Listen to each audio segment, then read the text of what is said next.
Hello friends, welcome to our channel Vishesh Shiksha. आपका हमारे channel पर स्वागत है। मैं आरती सत्यार्थी। आज हम यहाँ पे डिस्कस करेंगे, लास्ट क्लास हमने ये डिस्कस किया कि स्पेशल एजुकेशन क्या होता है और उसके स्पेशल एजुकेशन के हमने कॉन्सेप्ट को वहाँ डिस्कस किया, ठीक है। लेकिन आज हम यहाँ पर कुछ नया टॉपिक लेकर आए हैं, ठीक है। और आज हम पढ़ेंगे RPWD एक्ट 2016, ठीक है। तो सबसे पहले स्टार्ट करते हैं अपनी क्लास और हम ये देखते हैं कि RPWD होता क्या है, इसकी फुल फॉर्म क्या होती है, ये क्या होता है, ये कब लागू हुआ, किसने लागू किया, कितनी डिसेबिलिटी आती हैं। तो यहाँ पे हम ये सब डिस्कस करते हैं। तो चलिए स्टार्ट करते हैं अपनी क्लास।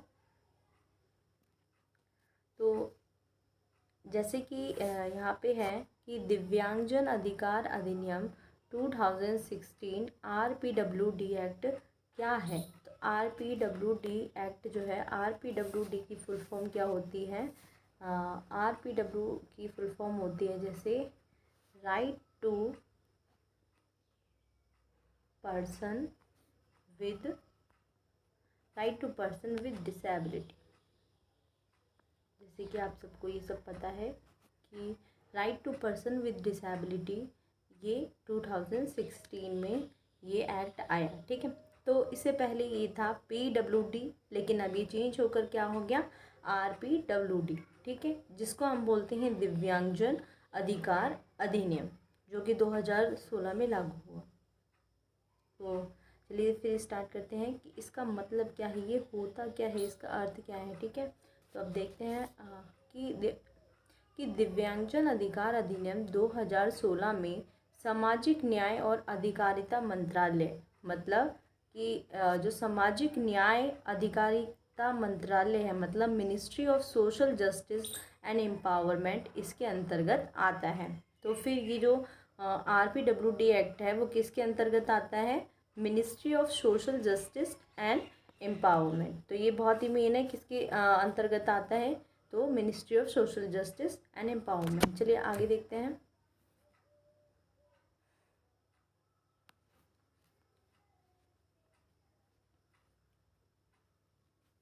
आगे है जैसे कि जो ये एक्ट है, मतलब जो RPWD एक्ट है, इससे पहले ये PWD एक्ट था। तो PWD एक्ट क्या होगा, इसकी फुल फॉर्म अगर हम देखना चाहेंगे तो इसकी फुल फॉर्म क्या होगी, PWD एक्ट की पर्सन विद डिसेबिलिटी, ठीक है। तो ये तो हमें वैसे भी पता है। और ये कब ये पहले जो है पर्सन विद डिसेबिलिटी था, ये 1995 में आया, लेकिन इसको फिर ये चेंज, इसमें संशोधन करके इसमें डिसेबिलिटी को ऐड करके इसको 2016 में फिर से इसे लाया गया, ठीक है। ये एक्ट फिर से आया गया। तो अब जो PWD एक्ट है, PWD एक्ट 1995 को का संशोधित रूप है, जो, ठीक है, 1995 के अंतर्गत दिव्यांगजन अधिकार अधिनियम में केवल 7 डिसेबिलिटी थी। मतलब जो PWD एक्ट था उसमें कितनी थी, 7 थी। लेकिन जो RPWD है, RPWD एक्ट जो है उसमें कितनी है, 21। और जो PWD एक्ट था उसमें कितनी थी, 7, ठीक है।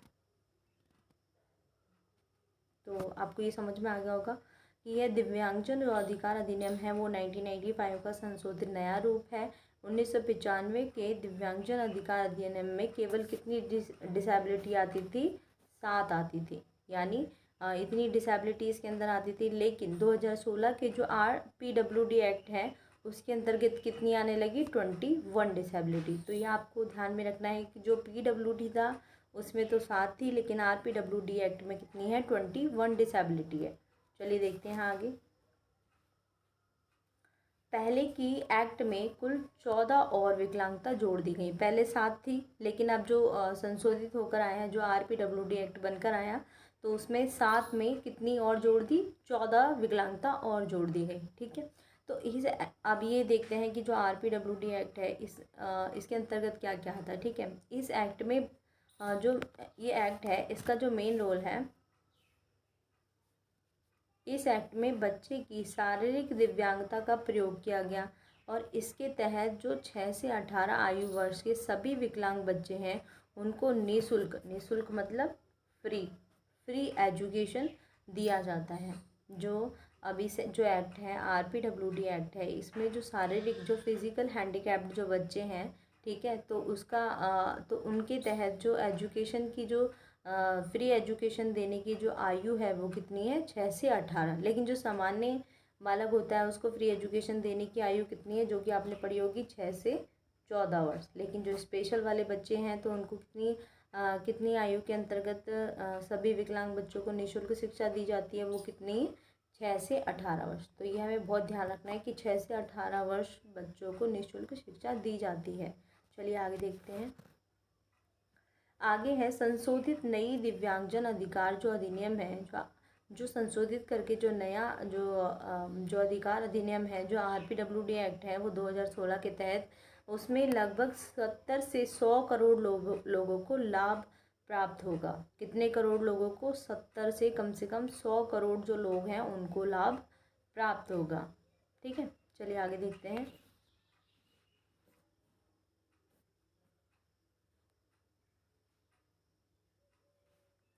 आगे है दिव्यांगजन अधिकार अधिनियम 2016 की विशेषताएं। जो ये अधिनियम है RPWD एक्ट जो है दिव्यांगजन अधिनियम अधिकार अधिनियम 2016, उसकी विशेषताएं देखते हैं कि उसकी क्या क्या विशेषताएं हैं। ठीक है, तो जैसे कि इसकी पहली विशेषता है दिव्यांगजन अधिकार अधिनियम 2016 में टोटल कुल कितनी विकलांगता आती है, इसके अंदर कितनी डिसेबिलिटी हैं, 21 डिसेबिलिटी हैं। ठीक है, अब अगला पॉइंट देखते हैं। इस एक्ट के तहत मतलब RPWD एक्ट जो है उसके तहत दिव्यांग लोगों को सरकारी नौकरी में कितने % आरक्षण मिलेगा, तो ये बहुत इंपॉर्टेंट है। कितने % आरक्षण मिलेगा, यहाँ पे 4% आरक्षण मिलेगा।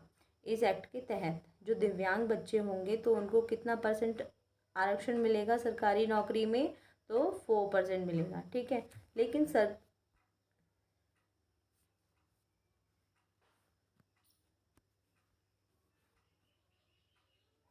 लेकिन सरकारी नौकरी में आरक्षण पाने के लिए कितनी विकलांगता होनी चाहिए, अब ये भी डिपेंड करता है कि विकलांग जो बच्चे हैं, सभी जो विकलांग बच्चे होंगे तो लोग होंगे तो उनको सरकारी नौकरी में 4% आरक्षण मिलेगा। ठीक है, लेकिन 4% जो आरक्षण मिलेगा वो सिर्फ उन लोगों को मिलेगा जिनकी विकलांगता जो है वो कितनी % होगी, 40% होगी। ठीक है, 40% विकलांगता होना बहुत ज़रूरी है, तभी उनको ये जो लाभ है वो सरकारी नौकरी में आरक्षण का वो तभी मिल पाएगा जब उनमें 40% विकलांगता होगी।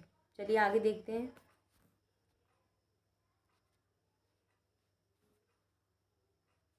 आगे है जैसे 6 से 18 आयु वर्ष के सभी विकलांग बच्चों को अनिवार्य निःशुल्क शिक्षा दिया जाएगा। जैसे कि हमने अभी ऊपर पढ़ा है कि कितने वर्ष की आयु के बच्चे हैं, इसमें ध्यान रखने की बात है 6 से 18 वर्ष। ठीक है, लेकिन जो नॉर्मल वाले थे वो कितने थे, 6 से 14।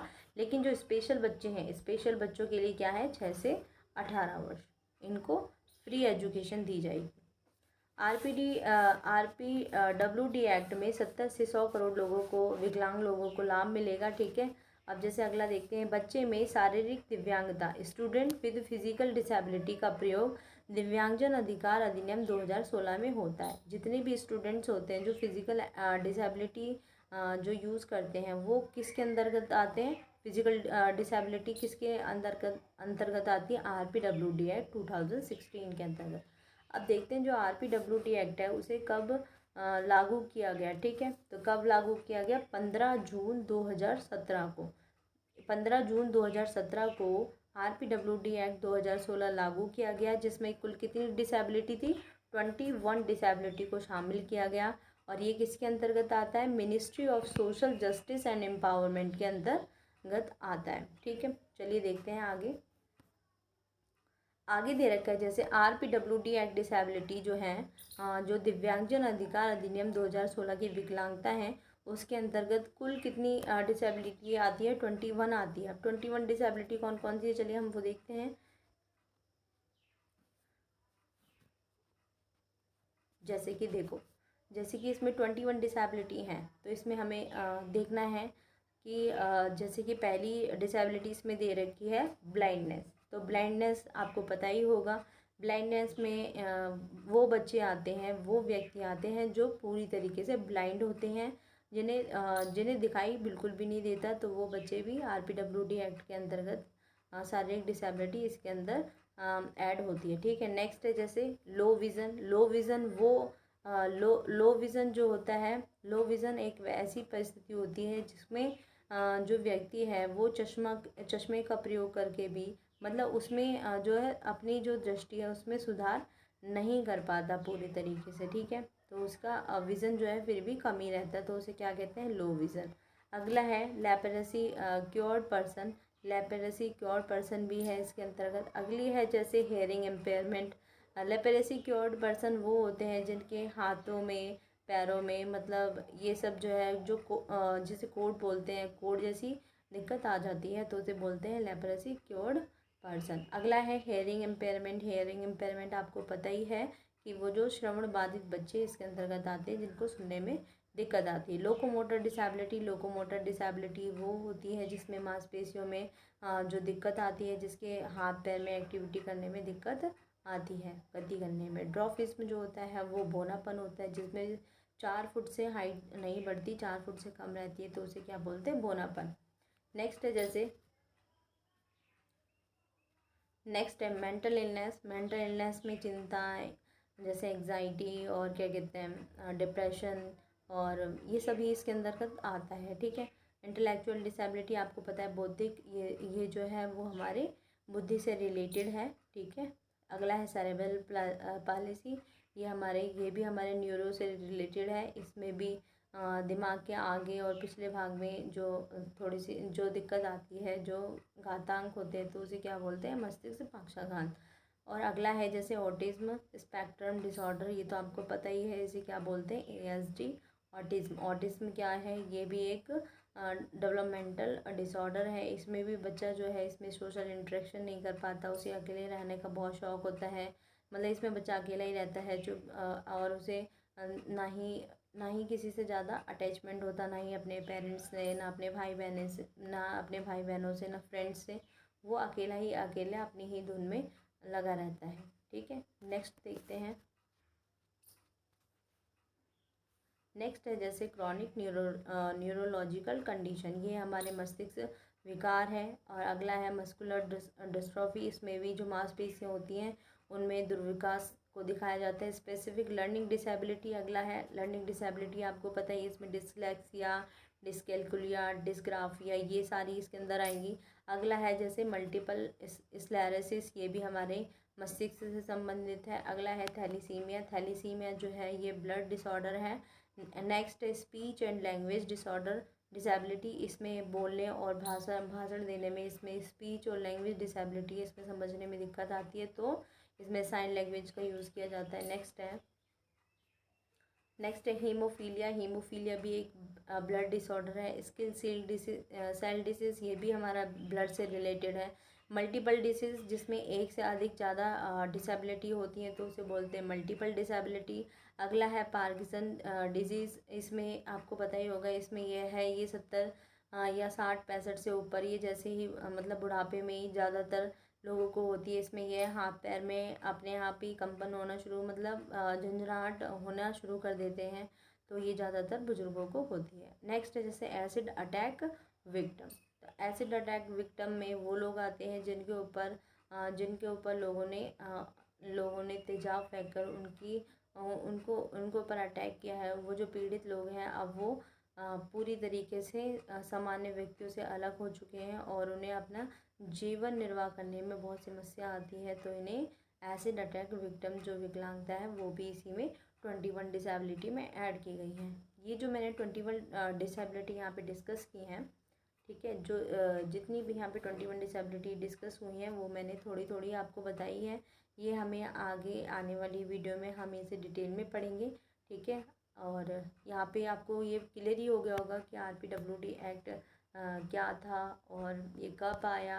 ठीक है, कब आया, कितनी डिसेबिलिटीज़ के अंतर्गत आती हैं, कौन कौन सी आती हैं। ठीक है। और ये कब लागू हुआ, तो ये सब हमने इस वीडियो में पढ़ा है। अगर आपको हमारी वीडियो अच्छी लगे तो thank you so much. Stay happy, stay blessed, thank you.